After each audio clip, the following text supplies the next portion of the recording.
So a quick video about my thoughts on the Queen's funeral ceremony and procession, why I think it proves that the monarchy is more popular than ever, and why I also have some mixed feelings about the whole thing. I just think they were probably planning this for many months or even years, because everything was like perfectly choreographed. From the time it started the procession, you just saw the march. It was just perfect, like left, right. Like you had the I think the navy, soldiers, Queen's guards, officers, all different people from different backgrounds who were taking part in the actual procession. They were like marching to the same beat, and it just set the tone. And then they carried the coffin again. No missteps, no stumbles. It was just a perfect, smoothly organized event without any hiccups, any mistakes whatsoever. And the whole thing lasted for, I think, over 5 hours. I've mentioned many times before, I'm not a royalist, I'm not a monarchist, but I couldn't help but admire everything that I was seeing.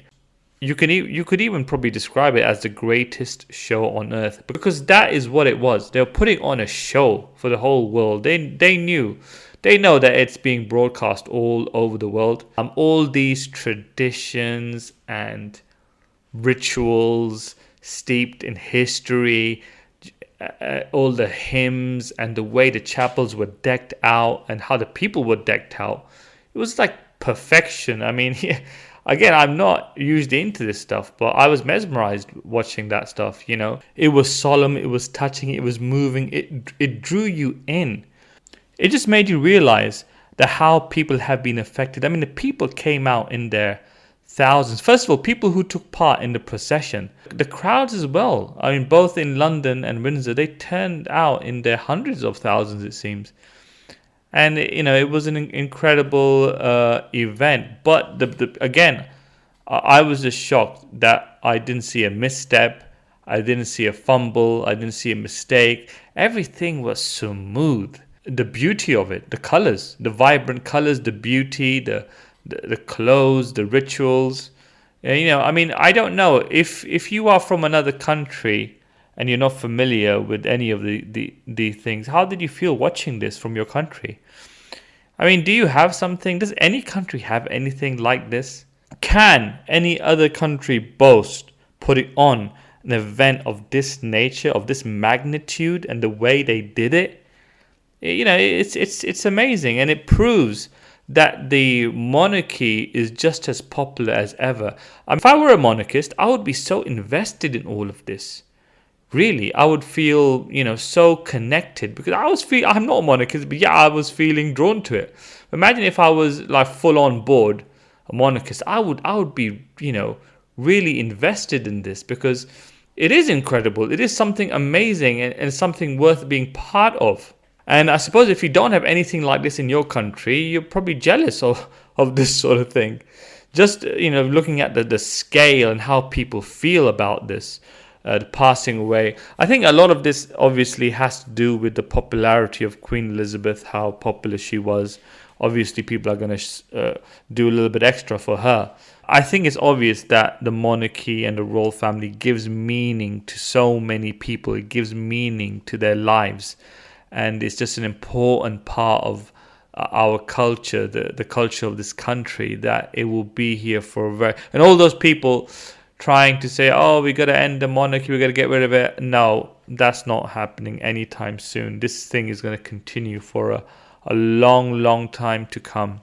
On a side note though, how come all the soldiers, the guards, the navy people, how come they didn't get tired walking for like hours, marching for hours and hours non-stop? And even members of the royal family were part of the procession marching. And it's like everything, like I keep mentioning, it was quite spellbinding to see how they all synchronized and how they were all in sync when marching. But they did march for a long time. And why did they take the Queen's coffin all over London? Hadn't she ever been sightseeing in London before, that they had to go around all over London with the coffin? I do have to say though that I also feel a little bit ambivalent about the whole thing. I mean, the Queen was loved and was a wonderful person by all accounts, but I mean, yes, she was. The whole ceremony took 5 hours and thousands of people honoring her speech after speech, hymn after hymn, 2 chapels and whatnot. But what about the everyday kings and queens in our lives that are also wonderful human beings, but are not anointed, are not chosen, and don't get a sending off like that? Not even close. Sadly, in this world, many people they die alone. Even it doesn't matter if they're wonderful, great human beings, because they are not given the same amount of attention and luxury, and they don't have that support network around them. They don't have people around them. They don't get any of this. And that is why you'll always have people who will not support this sort of thing, because they'll say there's no justification for it, because the everyday person doesn't get anywhere near this much support and attention. But this person who happened to be a great human being got the most astounding, incredible funeral ceremony that anyone could ever get. So those are my thoughts, people. I just think that this event, for whoever watched it, will leave an indelible impression on their mind. It was meant to do that. It was meant to do that, and I think they did their job. And it will be very interesting to see what happens next. Will Charles III be sworn in, and will there be a ceremony around that as well? Let me know what you guys thought about this. Were you there? What did you think about it? Please, I would love to hear from you. Bye bye, and see you in the next one.